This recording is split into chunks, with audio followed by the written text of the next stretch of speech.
some congressional Democrats have decided to join with the Republicans in supporting legislation that would strip the Consumer Financial Protection Bureau of its power to bring cases against giant banks.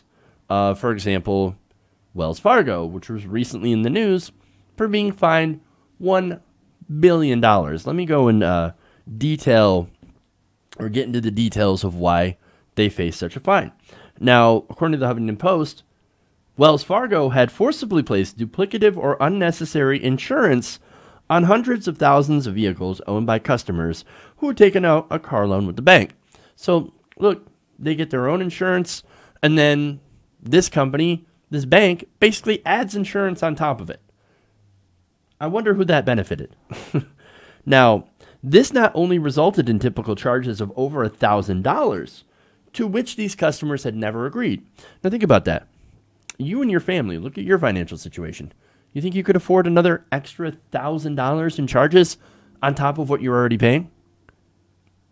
No, most people don't even have an extra $1,000 sitting around for an emergency. Most people don't even have $500 sitting around for an emergency. So just imagine all these extra charges. Now, for at least 27,000 customers, this had happened to, and the Bureau wrote that the additional cost of the force-placed insurance could have contributed to a default that resulted in the repossession of their car. So, as I mentioned before, most people couldn't afford that, and guess what? They ended up getting their car repossessed.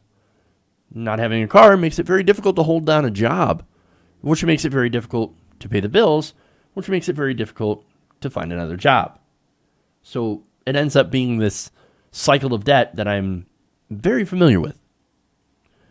Now, this entire situation, we have a word for that. It's called theft. Basically, the bank lied to you, added on charges, and then took your money. And then, if that's not bad enough, insult to injury, they then took your car. Man. And of course, they did get punished for it, but it was basically nothing more than a slap on the wrist, really. Oh, $1 billion fine, right? Wells Fargo made somewhere around over $20 billion this year in profit. They're going to be okay. Again, this is nothing more than just the cost of doing business. Barely a scratch when it comes to their bottom line. So make no mistake, right? They went easy on them. Now, Republicans and Democrats are getting together to go even easier on these kinds of banks. Now, in fact, they're doing so by trying to push a bill that would deny the CFPB jurisdiction over companies that are subject to state insurance regulation that also engage in, quote, offering or providing a consumer financial product or service. Well, Wells Fargo would be one of those because they're a bank and they also offer insurance. So they would be exempt over CFPB regulation. Now, for such firms, which include essentially every major bank, the Bureau would lose its authority to the extent that such company is engaged in the business of insurance. State insurance regulators would have a much weaker record of consumer protection enforcement, would replace the CFPB. So this would basically say to the state regulators, here, that's your job now. And state regulators, they don't do much regulation.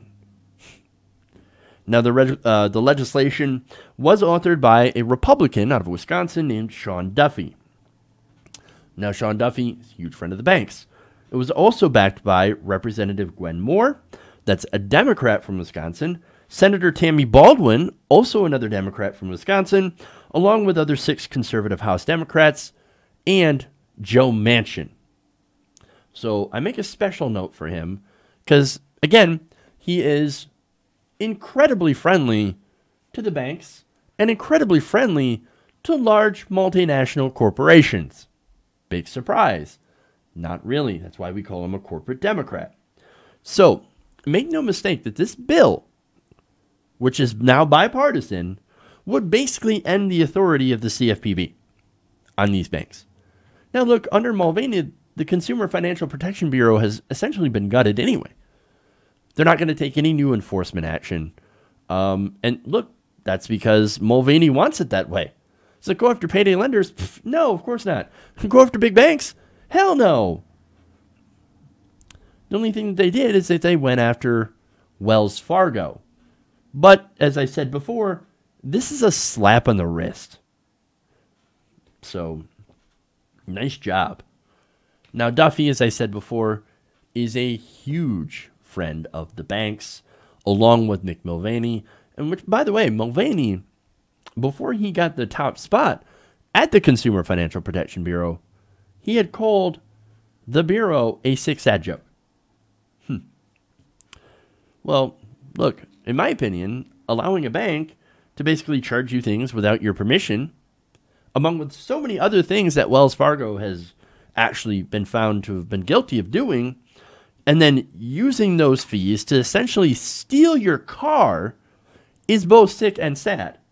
The joke, of course, is the politicians who claim to be on our side but support legislation like this, especially the Democrats. Look, the reason that we beat up on Democrats so much here on independent media, on the Jimmy Dore Show, here around the nation, and a lot of the other left-wing channels, is not because we favor Republicans.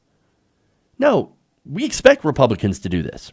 That's par for the course. The whole point of the Republican Party is to serve the banks and corporate interests.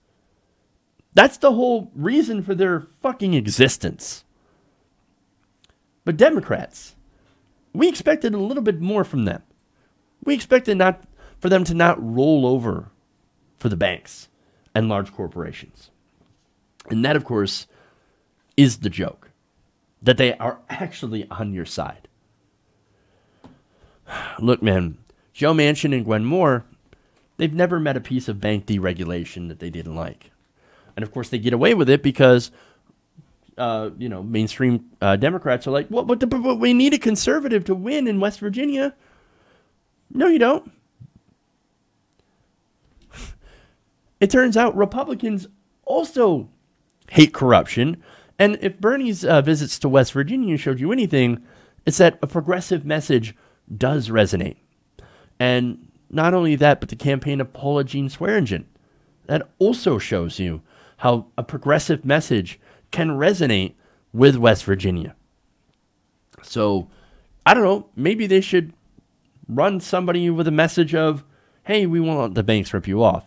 Oh, wait, they actually have in West Virginia, and she's doing awesome.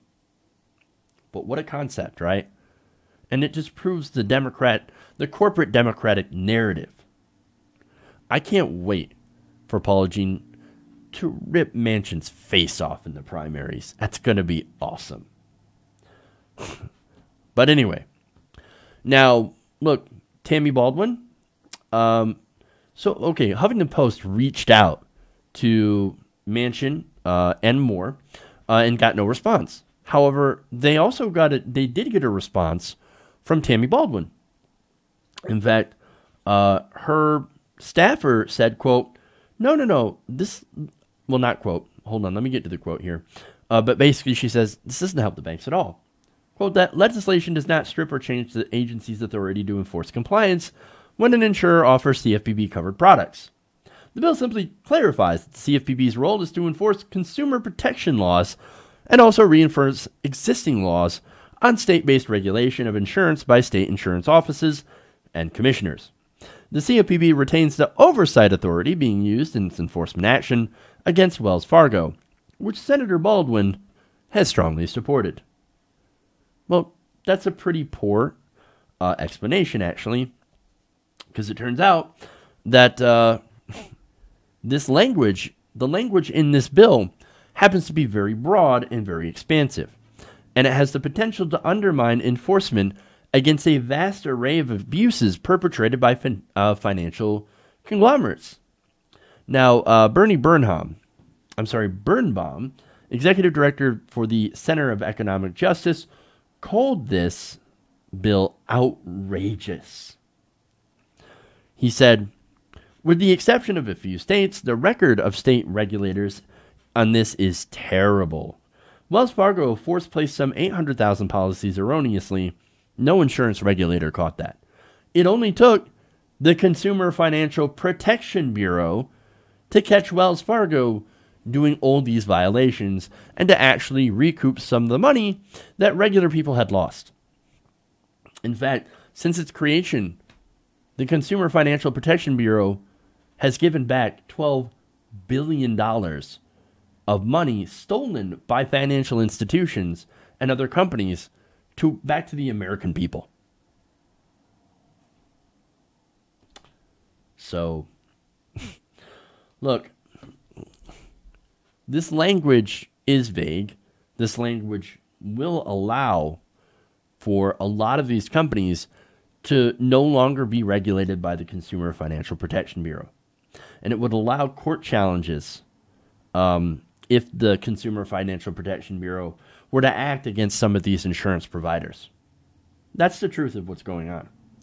It also includes a provision stating that, quote, when in doubt, the enforcement of this title should be broadly construed in favor of the authority of a state insurance regulator over the Consumer Financial Protection Bureau, which, by the way, means that the state regulators who have missed all these things, who have done almost nothing for their constituents in trying to punish these big banks, well, it means that they're going to have control over this, which means that nothing is going to happen to banks that defraud people in the ways that Wells Fargo has. Do you still think that if people have a D next to their name that they're looking out for you?